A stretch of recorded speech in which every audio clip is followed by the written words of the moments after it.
Hi student.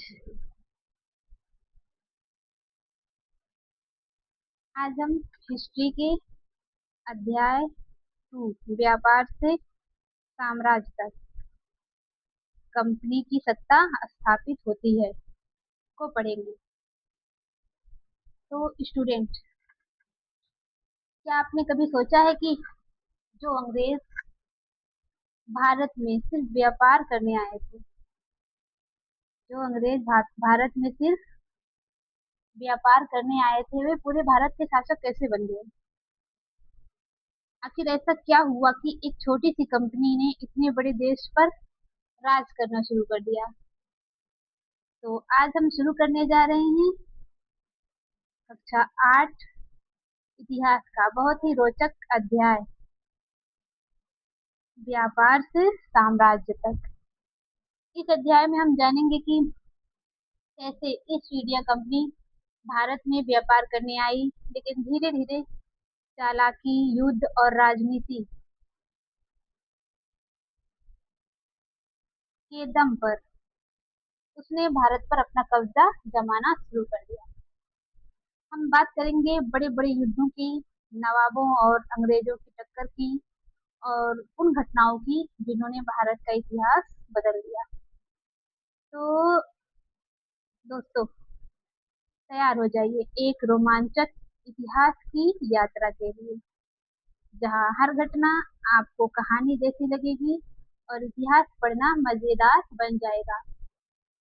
अगर आप चाहते हैं कि इतिहास आसान भाषा में और मजेदार तरीके से समझा जाए तो इस वीडियो को आखिर तक जरूर देखिए। तो चलिए शुरू करते हैं। व्यापार से साम्राज्य तक कंपनी की सत्ता स्थापित होती है। मुगल बादशाहों में औरंगजेब आखिरी शक्तिशाली बादशाह थे। उन्होंने वर्तमान भारत के एक बहुत बड़े हिस्से पर नियंत्रण स्थापित कर लिया था। 1707 में उनकी मृत्यु के बाद बहुत सारे मुगल सूबेदार और बड़े बड़े जमींदार अपनी ताकत दिखाने लगे थे। उन्होंने अपनी क्षेत्रीय रियासतें कायम कर ली थी। जैसे जैसे विभिन्न भागों में ताकतवर क्षेत्रीय रियासतें सामने आने लगी, दिल्ली अधिक दिनों तक प्रभावी केंद्र के रूप में नहीं रह सका। 18वीं सदी के उत्तरार्ध तक राजनीतिक क्षितिज पर अंग्रेजों के रूप में एक नई ताकत उभरने लगी थी। क्या आप जानते हैं कि अंग्रेज पहले पहल एक छोटी सी व्यापारिक कंपनी के रूप में भारत आए थे और यहाँ के इलाकों पर कब्जे में उनकी ज्यादा दिलचस्पी नहीं थी। तो फिर ऐसा कैसे हुआ कि एक दिन वे इस विशाल साम्राज्य के स्वामी बन गए थे? इस अध्याय में हम देखेंगे कि ये कैसे हुआ। आप यहाँ पे चित्र में कैप्टन हडसन द्वारा बहादुर शाह जफर और उनके बेटों की गिरफ्तारी का एक चित्र देख सकते हैं। फिगर कुछ धुंधला सा है, साफ नहीं है, लेकिन ये आप देख सकते हैं।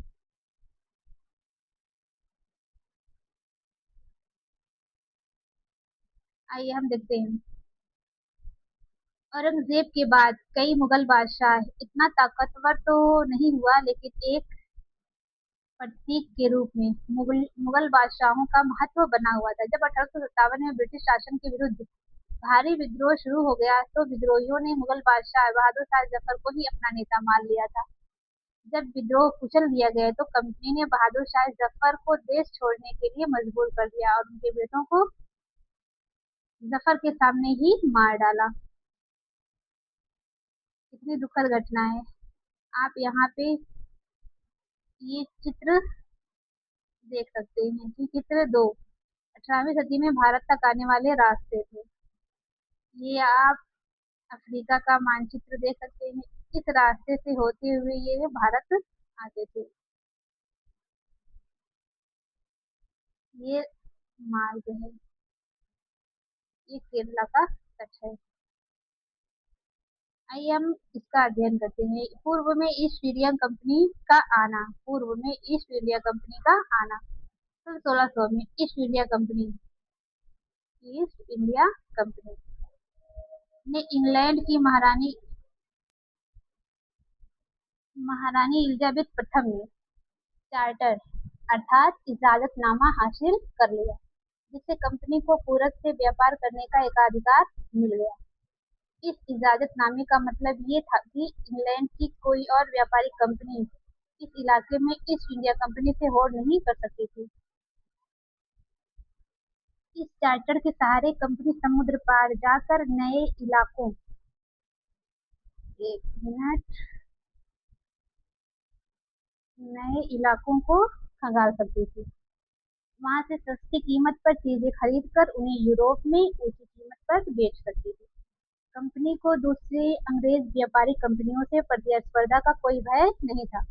उस जमाने में वाणिज्यिक कंपनियां मोटे तौर पर प्रतिस्पर्धा से बचकर ही मुनाफा कमा सकती थी। अगर कोई प्रतिस्पर्धी ना हो तो तभी वे सस्ती चीजें खरीदकर उन्हें ज्यादा कीमत पर बेच सकती थी। स्टूडेंट, आपको पता है अंग्रेज व्यापार करने आए थे, लेकिन हमारी एकता की कमी ने उन्हें शासक बना दिया। इसलिए जीवन में हमेशा एकजुट रहना सीखो। इतिहास हमें सिखाता है कि जब लोग आपस में लड़ते हैं, तब कोई तीसरा आकर उन पर राज करता है। तो ऐसे ही हमारे साथ हुआ। अंग्रेज हम पर शासन करने लगे, एक व्यापारी से एक शासक बन गए। आगे देखते हैं, लेकिन ये शाही दस्तावेज दूसरे यूरोपीय ताकतों को पूरब के बाजारों में आने से नहीं रोक सकता था। जब तक इंग्लैंड के जहाज अफ्रीका के पश्चिम तट को छूते हुए केप ऑफ गुड होप का चक्कर लगाकर हिंद महासागर पार करते, तब तक पुर्तगालियों ने भारत के पश्चिमी तट पर अपनी उपस्थिति दर्ज करा दी थी। वे गोवा में अपना ठिकाना बना चुके थे। पुर्तगाल की खोज यात्री वास्को डिगामा ने ही और 1498 में पहली बार भारत पहुंचने के इस समुद्री मार्ग का पता लगाया था। किसने? तो भारत के समुद्री मार्ग की खोज किसने की थी? 1498 में किसने? वास्को डिगामा ने। ये बहुत इंपॉर्टेंट है, आप इसको नोट कर लीजिएगा कि किसने किया था? वास्को डिगामा ने। और अमेरिका की कोलंबस ने। आप ये दो नाम अपने नोटबुक में नोट कर लीजिए। चलिए आगे देखते हैं। खोज नहीं, मतलब वो समुद्री मार्ग का पता लगाया था। जी। 17वीं शताब्दी की शुरुआत तक डच भी हिंद महासागर में व्यापार की संभावनाएं तलाशने लगे थे। कुछ ही समय बाद फ्रांसीसी व्यापारी भी सामने आ गए। आगे समस्या ये थी कि सारी कंपनियां एक जैसी चीजें ही खरीदना चाहती थी। यूरोप के बाजारों में भारत के बने बारीक सूती कपड़े और रेशम की जबरदस्त मांग थी। इसके अलावा काली मिर्च, लौंग, इलायची और दालचीनी की भी जबरदस्त मांग रहती थी। यूरोपीय कंपनियों के बीच इस बढ़ती प्रतिस्पर्धा से भारतीय बाजारों में इन चीजों की कीमतें बढ़ने लगी और उनसे मिलने वाले मुनाफा गिरने लगा। अब इन व्यापारिक कंपनियों के फलने फूलने का यही एक रास्ता था। वे अपनी प्रतिस्पर्धा कंपनियों को खत्म कर दी। लिहाजा बाजारों पर कब्जे की इस होड़ ने व्यापारिक कंपनियों के बीच लड़ाइयों की शुरुआत कर दी। दोस्तों, जिस देश के युवा जागरूक होते हैं उस देश का को कोई गुलाम नहीं बना सकता। लेकिन उस समय हमारे युवा कमजोर थे।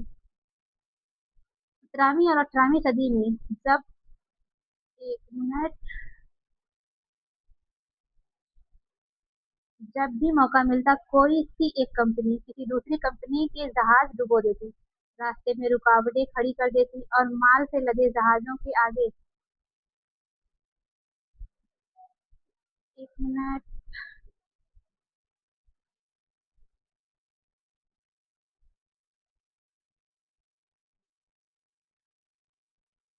बढ़ने से रोक देती। ये व्यापार हथियारों की मदद से चल रहा था और व्यापारिक चौकियों को किलेबंदी के जरिए सुरक्षित रखा जाता था।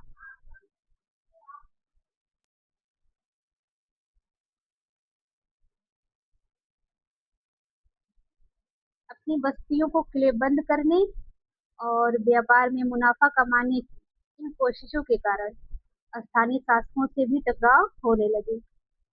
इस प्रकार व्यापार और राजनीति को एक दूसरे से अलग रखना कंपनी के लिए मुश्किल होता जा रहा था। आइए देखें कि ये कैसे हुआ।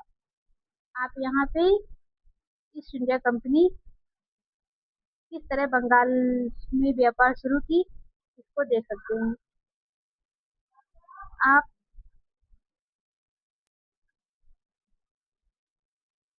पहली इंग्लिश फैक्ट्री 1651 में कहाँ पे स्थापित हुई थी? हुगली नदी के किनारे शुरू हुई।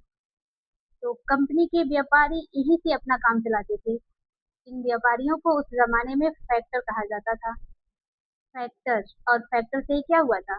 फैक्ट्री शब्द की उत्पत्ति हुई और उसी के बाद से फैक्ट्री हो गया।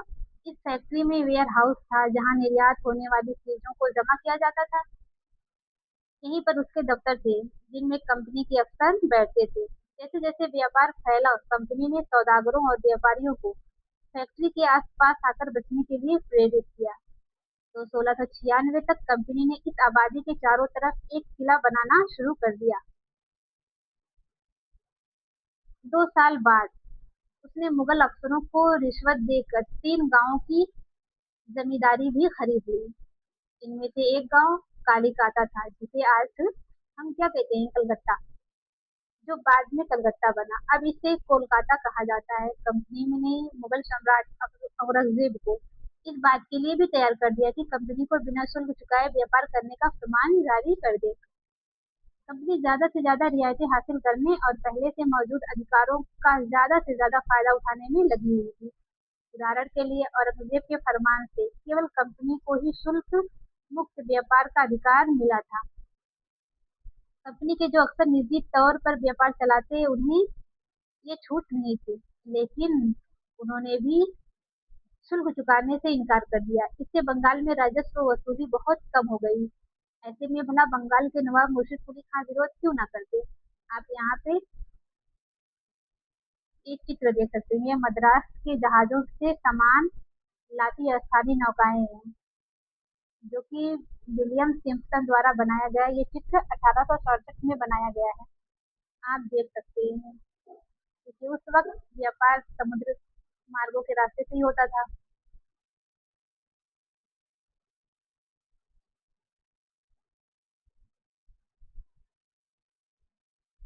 दोस्तों, अंग्रेजों की सबसे बड़ी ताकत उनकी चालाकी थी और हमारी सबसे बड़ी कमजोरी आपसी फूट। इसलिए हमेशा समझदारी और एकता को अपनाओ।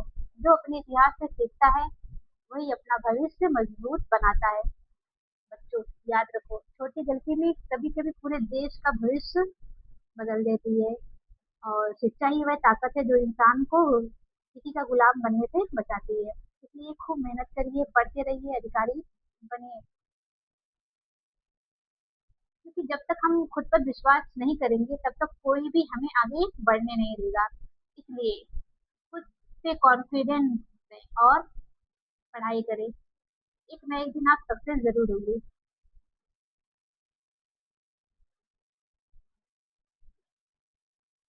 आगे हम बढ़ते हैं व्यापार से युद्धों तक। 18वीं सदी की शुरुआत में कंपनी और बंगाल के नवाबों का टकराव काफी बढ़ गया। औरंगजेब की मृत्यु के बाद बंगाल के नवाब अपनी ताकत दिखाने लगे। उस समय दूसरी क्षेत्रीय ताकतों की स्थिति भी ऐसी ही थी। मुर्शिद कुली खान के बाद अली वर्दी खान और उसके बाद सिराजुद्दौला बंगाल के नवाब बने। ये सभी शक्तिशाली शासक थे। उन्होंने कंपनी की रियायतें देने से मना कर दिया, व्यापार का अधिकार देने के बदले कंपनी से नजराने मांगे, उसे सिक्के ढलने का अधिकार नहीं दिया और उसकी जिलेबंदी को बढ़ाने से रोक दिया।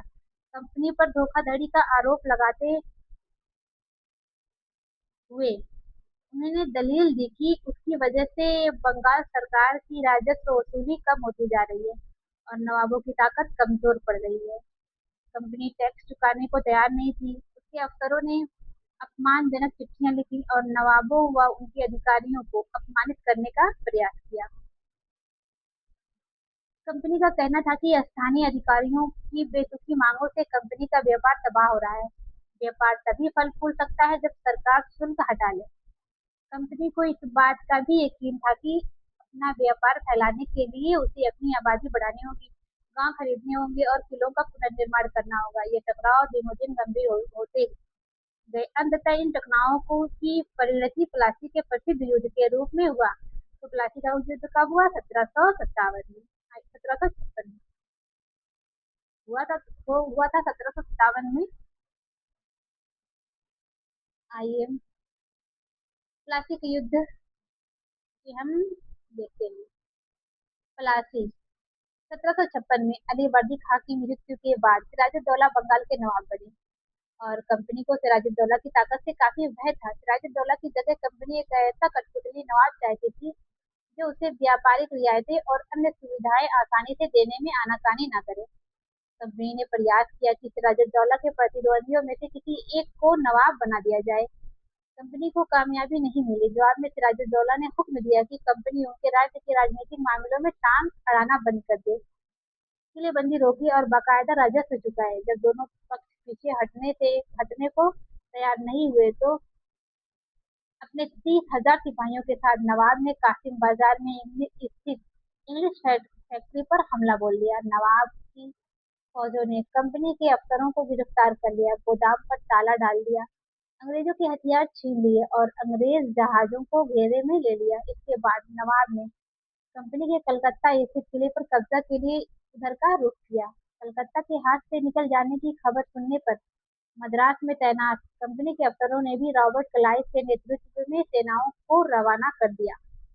रॉबर्ट क्लाइव इस सेना को नौसैनिक बेड़े की मदद भी मिल रही थी। इसके बाद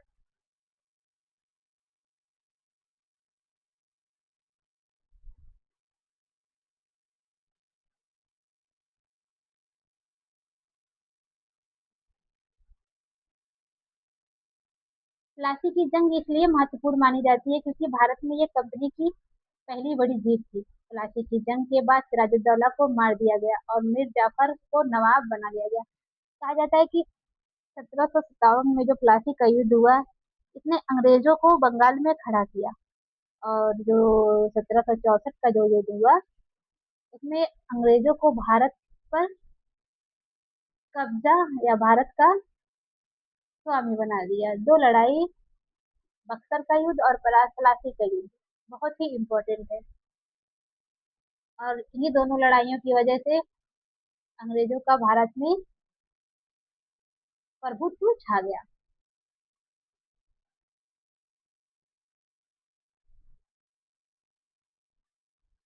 कंपनी अभी भी शासन की जिम्मेदारी संभालने को तैयार नहीं थी। उसका मूल उद्देश्य तो व्यापार को फैलाना था। अगर ये काम स्थानीय शासकों की मदद से बिना लड़ाई लड़े ही किया जा सकता था तो किसी राज्य को सीधे अपने कब्जे में लेने की क्या जरूरत थी। जल्दी ही कंपनी को एहसास होने लगा कि ये रास्ता भी आसान नहीं है। कठपुतली नवाब भी हमेशा कंपनी के इशारों पर नहीं चलते थे। आखिरकार उन्हें भी तो अपनी प्रजा की नजर में सम्मान और संप्रभुता का दिखावा करना पड़ता था। तो फिर कंपनी क्या करती?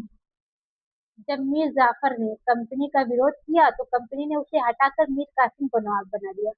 जब मीर कासिम परेशान करने लगा तो बक्सर की लड़ाई 1764 में उसको भी हराना पड़ा। उसे बंगाल से बाहर कर दिया गया और मीर जाफर को दोबारा नवाब बनाया गया। अब नवाब को हर महीने 5 लाख रुपए कंपनी को चुकाने थे। कंपनी अपने सैनिक खर्चों से निपटने, व्यापारिक जरूरतों तथा अन्य खर्चों को पूरा करने के लिए और पैसा चाहती थी। कंपनी और ज्यादा इलाके तथा और ज्यादा कमाई चाहती थी। 1765 में जब मीर जाफर की मृत्यु हुई तब तक कंपनी के इरादे बदल चुके थे। कठपुतली नवाब के साथ अपने खराब अनुभवों को देखते हुए क्लाइव ने ऐलान किया कि अब हमें खुद ही नवाब बनना पड़ेगा। आखिरकार 1765 में मुगल सम्राट ने कंपनी को ही बंगाल प्रांत का दीवान नियुक्त कर दिया। दीवानी मिलने के कारण कंपनी को बंगाल के विशाल राजस्व संसाधनों पर नियंत्रण मिल गया। इस तरह कंपनी की एक पुरानी समस्या हल हो गई। 18वीं सदी की शुरुआत से ही भारत के साथ उसका व्यापार बढ़ता जा रहा था, लेकिन उसे भारत में ज्यादातर चीजें ब्रिटेन से लाए गए सोने और चांदी के बदले में खरीदनी पड़ती थी। इसकी वजह ये थी कि उस समय ब्रिटेन के पास भारत में बेचने के लिए कोई चीज नहीं थी।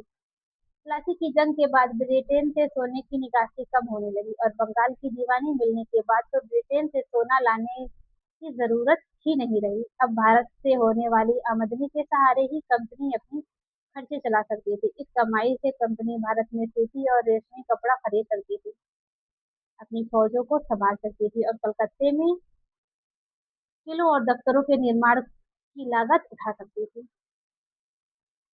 आगे कंपनी के अफसर नवाब बन बैठे। नवाब बनने का क्या मतलब था? इसका एक मतलब तो यही था कि कंपनी के पास अब सत्ता और ताकत थी, लेकिन इसके कुछ और फायदे भी थे। कंपनी का हर कर्मचारी नवाबों की तरह जीने की ख्वाब देखने लगा था।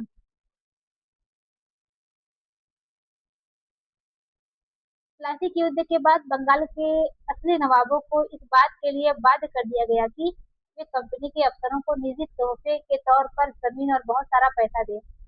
खुद रॉबर्ट क्लाइव ने ही भारत में बेहिसाब दौलत जमा कर ली थी। 1743 में जब वह इंग्लैंड से मद्रास, जिसे अब चेन्नई कहा जाता है, आया था तो उसकी उम्र 18 साल थी।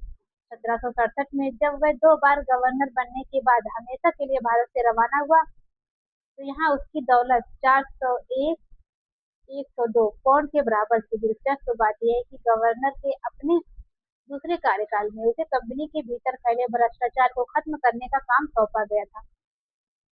लेकिन 1772 में ब्रिटिश संसद में उसे खुद भ्रष्टाचार के आरोपों पर अपनी सफाई देनी पड़ी। सरकार को उसकी अकूत संपत्ति के स्रोत संदेहास्पद लग रहे थे। उसे भ्रष्टाचार आरोपों से बरी तो कर दिया गया, लेकिन 1774 में उसने आत्महत्या कर ली।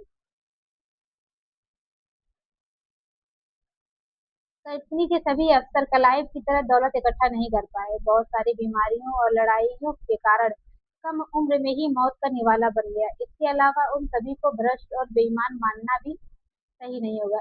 उनमें से बहुत सारे अफसर साधारण परिवारों से आए थे। उनकी सबसे बड़ी इच्छा बस यही थी कि वे भारत में ठीक ठाक पैसा कमाएं और ब्रिटेन लौटकर आराम की जिंदगी बसर करें। जो जीते जी धन दौलत लेकर वापस लौट गए। उन्होंने वहाँ आलीशान जीवन जिया। उन्होंने वहाँ के लोग नवाब कहते थे। ये भारतीय शब्द नवाब का ही अंग्रेजी संस्करण बन गया था। उन्होंने उन्हें लोग अक्सर एक नए अमीरों और सामाजिक हैसियत में रातों रात ऊपर आने वाले लोगों के रूप में देखते थे। नाटकों और कार्टूनों में उनका मजाक उड़ाया जाता था। कंपनी का फैला शासन। यदि हम 1700 एक मिनट यदि हम 1757 से 1857 के बीच ईस्ट इंडिया कंपनी के द्वारा भारतीय राज्यों पर कब्जे की प्रक्रिया को देखें, तो कुछ महत्वपूर्ण बातें सामने आती हैं। किसी अनजान इलाके में कंपनी ने सीधे सैनिक हमला प्राय नहीं किया। उसने किसी भी भारतीय रियासत का अधिग्रहण करने से पहले विभिन्न राजनीतिक, आर्थिक और कूटनीतिक साधनों का इस्तेमाल किया। बक्सर की लड़ाई 1764 के बाद कंपनी ने भारतीय रियासतों में रेजिडेंट तैनात कर दिए। ये कंपनी के राजनीतिक या व्यावसायिक प्रतिनिधि होते थे। उनका काम कंपनी के हितों की रक्षा करना और उन्हें आगे बढ़ाना था। रेजिडेंट के माध्यम से कंपनी के अधिकारी भारतीय राज्यों के भीतरी मामलों में भी दखल देने लगे थे। और अगला राजा कौन होगा, किस पद पर किसको बिठाया जाएगा, इस तरह की चीजें भी कंपनी के अफसर ही तय करना चाहते थे। कई बार कंपनी ने रियासतों पर सहायक संघ भी थोप दी। जो रियासत इस बंदोबस्त को मान लेती थी, उसे अपनी स्वतंत्र सेनाएं रखने का अधिकार नहीं रहता था। उसे कंपनी की तरफ से सुरक्षा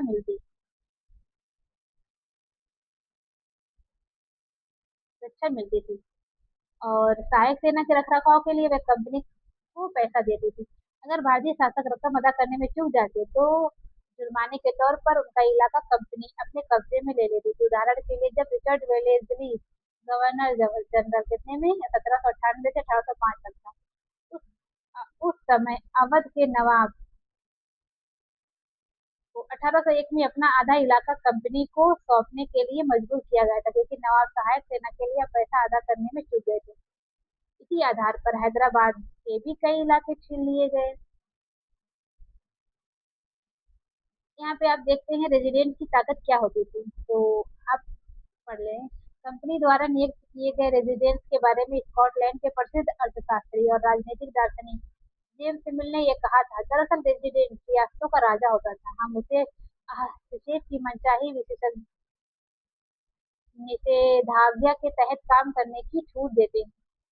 जब तक स्थानीय राजा पूरी तरह अधीनस्थ रहता है और रेजिडेंट यानी ब्रिटिश सरकार के माफिक काम करता है, तो चीजें आराम से चलती रहती हैं। शासन के कामों में रेजिडेंट की दखलंदाजी के बिना सब कुछ चल जाता है। जब भी कुछ अलग तरह का घटता है। जब भी राजा कोई ऐसा रास्ता अपनाता है जिसे ब्रिटिश सरकार गलत मानती है तो टकराव और उथल पुथल पैदा हो जाती है। ये है टीपू सुल्तान। तेरे महसूस। आप देख सकते हैं। जब कंपनी को अपनी राजनीतिक और आर्थिक हितों पर खतरा दिखाई दिया तो कंपनी ने प्रत्यक्ष सैन्य टकराव का रास्ता भी अपनाया। दक्षिण भारतीय राज्य मैसूर के उदाहरण से ये बात समझी जा सकती है। हैदर अली, जिनका शासनकाल 1761 से 1782 और उनके विख्यात पुत्र टीपू सुल्तान, जिनका शासनकाल 1782 से 1799 तक था, जैसे शक्तिशाली शासकों के नेतृत्व में मैसूर काफी ताकतवर हो चुका था। मालाबार के तट पर होने वाले व्यापार मैसूर रियासत के नियंत्रण में था, यहाँ जहाँ से कंपनी काली मिर्च और इलायची खरीदती थी। 1785 में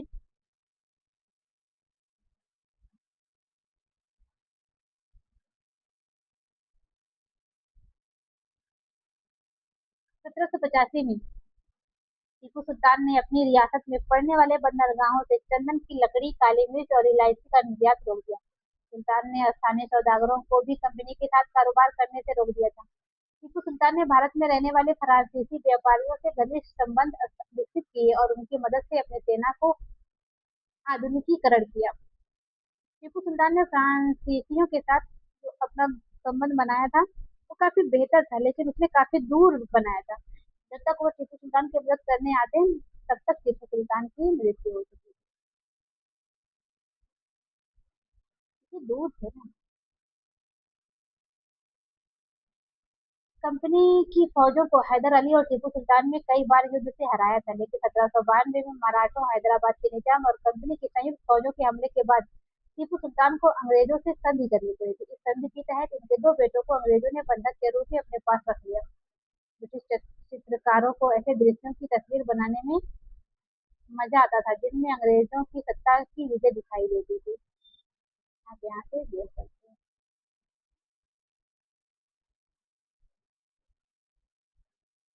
सुल्तान के इन कदमों से अंग्रेज आग बबूला हो गए। उन्होंने एक मिनट, यहाँ पे क्या है, क्योंकि फ्रांसीसी व्यापारियों से घनिष्ठ संबंध विकसित किया और उनकी मदद से अपने सेना को आधुनिकीकरण किया। और जो अंग्रेजों के दुश्मन कौन थे, इंडिया कंपनी के दुश्मन थे फ्रांसीसी, इसलिए इन्होंने लड़ाइयाँ भी लड़ी थी। और उन्होंने टीपू सुल्तान ने उनके साथ क्या किया, के साथ अपने रिश्ते को मजबूत किया। तो सुल्तान के इन कदमों से अंग्रेज आग बबूला हो गए। उन्हें हैदर अली और टीपू सुल्तान बहुत महत्वाकांक्षी, घमंडी और खतरनाक दिखाई देते थे। अंग्रेजों को लगता था कि ऐसे राजाओं को नियंत्रित करना और कुचलना जरूरी है। फलस्वरूप मैसूर के साथ अंग्रेजों की 4 बार जंग हुई। 1767 से 69, 1780 से 1784, 1790 से 1792 और 1799। दिन में 1799 में टीपू सुल्तान की श्रीरंगपट्टनम में मौत हो गई थी। श्रीरंगपट्टनम की आखिरी जंग में कंपनी को सफलता मिली। अपने राजधानी की रक्षा करते हुए टीपू सुल्तान मारे गए और मैसूर का राजपाट पुराने पेरियार राजवंश के हाथों में सौंप दिया गया। इसके साथ ही मैसूर पर भी सहायक संधि थोप दी गई।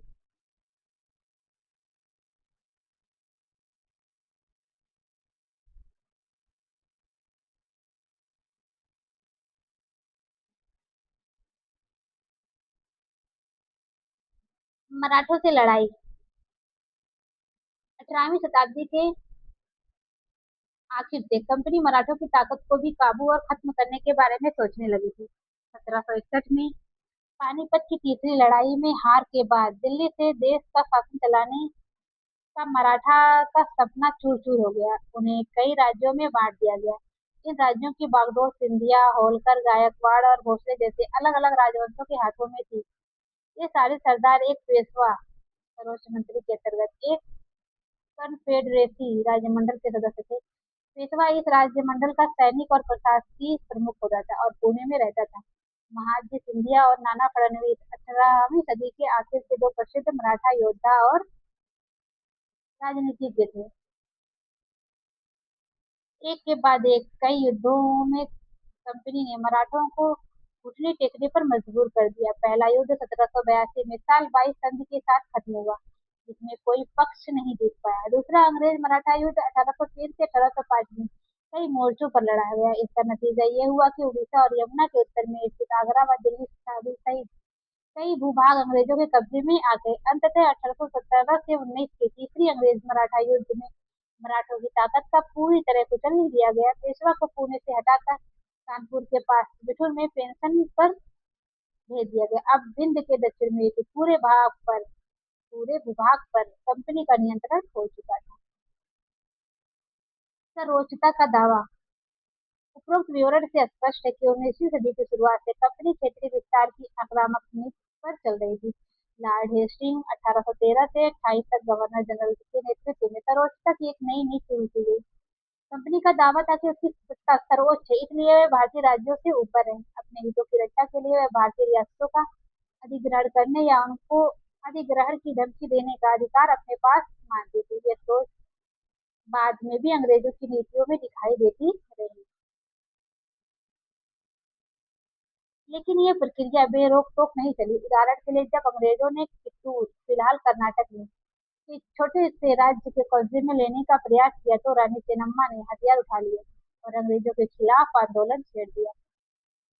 1824 में उन्हें गिरफ्तार किया गया और 1829 में जेल में ही उनकी मृत्यु हो गई। चेन्नम्मा के बाद कित्तूर स्थित संगोली के एक गरीब चौकीदार रायन्ना ने यह प्रतिरोध जारी रखा। चौतरफा समर्थन और सहायता से उन्होंने बहुत सारे ब्रिटिश शिविरों और दस्तावेजों को नष्ट कर दिया था। आखिरकार उन्हें भी अंग्रेजों ने पकड़कर 1830 में फांसी पर लटका दिया। प्रतिरोध के एक ऐसे कई दूसरे उदाहरण आज की किताब में आगे बढ़ेंगे।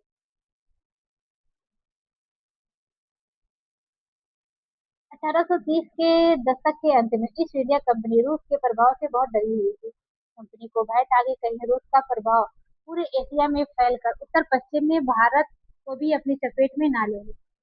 इसी डर के चलते अंग्रेज अब उत्तर पश्चिम भारत पर भी अपना नियंत्रण स्थापित करना चाहते थे। उन्होंने 1838 से 1842 के बीच अफगानिस्तान के साथ एक लंबी लड़ाई लड़ी और वहां अप्रत्यक्ष कंपनी शासन स्थापित कर लिया। 1844 में सिंध भी कब्जे में आ गया। इसके बाद पंजाब की बारी थी, जहां महाराजा रणजीत सिंह ने कंपनी की दाल नहीं गलने दी। 1839 में उनकी मृत्यु के बाद इस रियासत के साथ दो लंबी लड़ाइयां हुई और आखिरकार 1849 में अंग्रेजों ने पंजाब का भी अधिग्रहण कर लिया। विलय नीति। अधिग्रहण की आखिरी लहर 1848 से 1856 के बीच गवर्नर जनरल बने लॉर्ड डलहौजी के शासनकाल में चली। लॉर्ड डलहौजी ने एक नई नीति अपनाई जिसे विलय नीति का नाम दिया गया। यह सिद्धांत इस तर्क पर आधारित था कि अगर किसी शासक की मृत्यु हो जाती है और उसका कोई पुरुष वारिस नहीं है तो उसकी रियासत हड़प कर ली जाएगी, यानी कंपनी के भूभाग का हिस्सा बन जाएगा।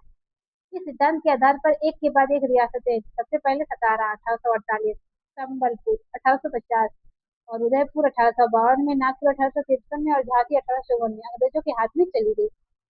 आखिरकार 1856 में कंपनी ने अवध को भी अपने नियंत्रण में ले लिया। इस बार अंग्रेजों ने एक नया तर्क दिया। उन्होंने कहा कि वे अवध की जनता को नवाब के कुशासन से आजाद कराने के लिए कर्तव्य से बंधे हुए हैं, इसलिए वे अवध पर कब्जा करने को मजबूर हैं। अपने प्रिय नवाब को जिस तरह से गद्दी से हटाया गया उसे देखकर लोगों में गुस्सा भड़क गया और अवध के लोग भी 1857 के महान विद्रोह में शामिल हो गए। गतिविधि। कल्पना कीजिए कि आप नवाब के भतीजे हैं। आपको बचपन से ही ये एहसास कराया गया है कि एक दिन आप राजगद्दी संभालेंगे। अब आपको पता चलता है कि विलय नीति के कारण अंग्रेज आपको राजा नहीं बनने देंगे। आपको कैसा लगेगा? राजगद्दी के पाने के लिए आप क्या करेंगे? लड़ाई लड़ेंगे? ये है भारत का मैप। 11 A 11 B 10 80। भारत में अंग्रेजों की फैली सत्ताएं। इन नक्शों को भारत के वर्तमान राजनीतिक नक्शे के साथ रखकर देखें। तीनों नक्शों में उन इलाकों की पहचान करें जो ब्रिटिश शासन के अंतर्गत नहीं।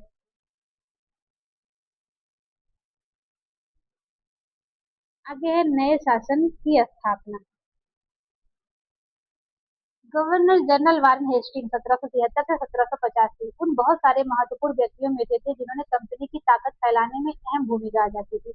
वारेन हेस्टिंग के समय तक आते आते कंपनी न केवल बंगाल बल्कि बंबई और मद्रास में भी सत्ता हासिल कर चुका था। ब्रिटिश इलाके मोटे तौर पर प्रशासकीय इकाइयों में बटे हुए थे जिन्होंने प्रेसिडेंसी कहा जाता था। उस समय 3 प्रेसिडेंसी थे, बंगाल, मद्रास और बम्बई। हर एक का शासन गवर्नर के पास होता था। सबके ऊपर गवर्नर जनरल होता था। वाराणसी ने कई प्रशासकीय सुधार किए। न्याय के क्षेत्र में उसके सुधार खासतौर से उल्लेखनीय थे।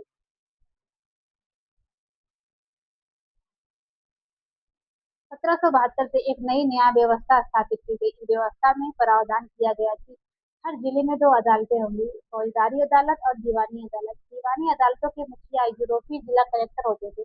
मौलवी और हिंदू पंडित उनके लिए भारतीय कानूनों की व्याख्या करते थे। फौजदारी अदालत से अभी भी काजी और मुफ्ती के ही अंतर्गत थे, लेकिन वे भी कलेक्टर की निगरानी में काम करते थे।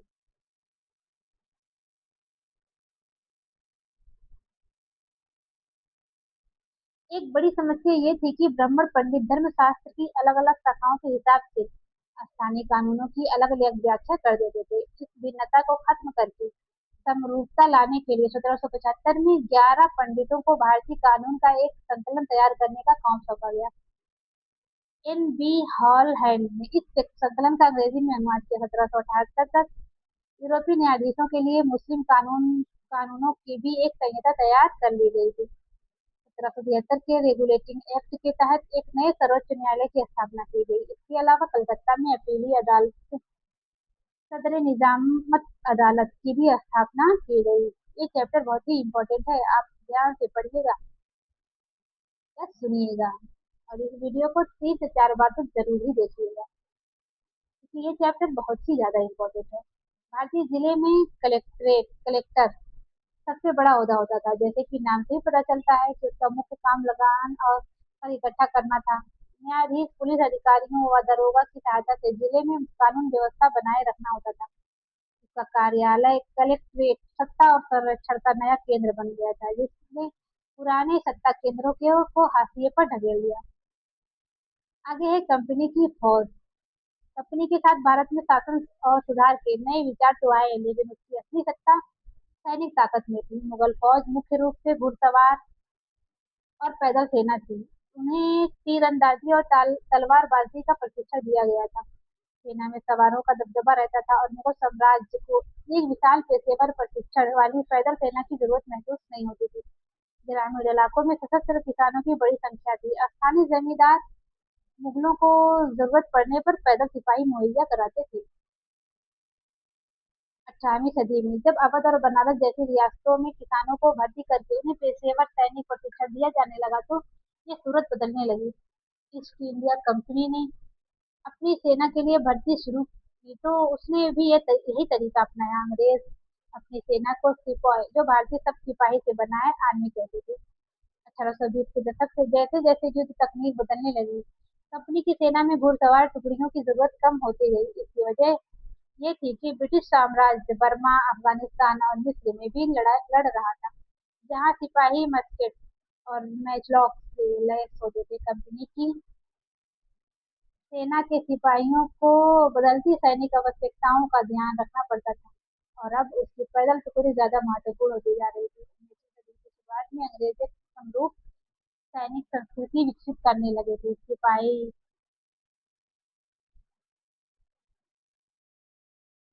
सिपाहियों को यूरोपीय ढंग का प्रशिक्षण, अभ्यास और अनुशासन सिखाया जाने लगा। अब उनका जीवन पहले से ज्यादा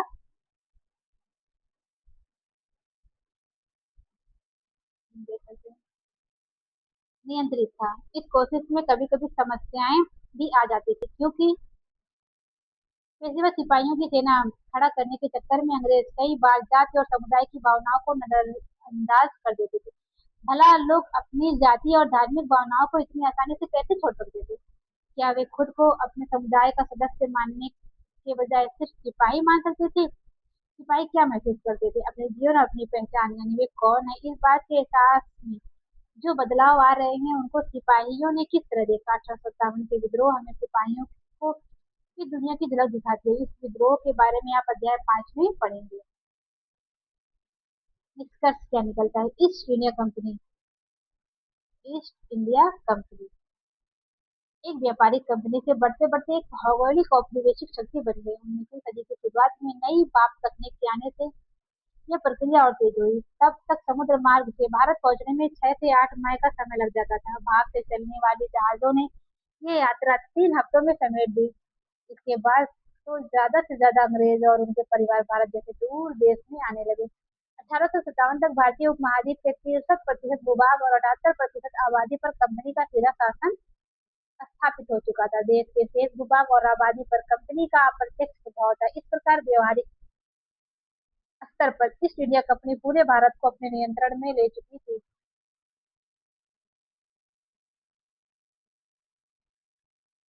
ये अन्यत्र दक्षिण अफ्रीका में दास व्यापार किस तरह होते थे,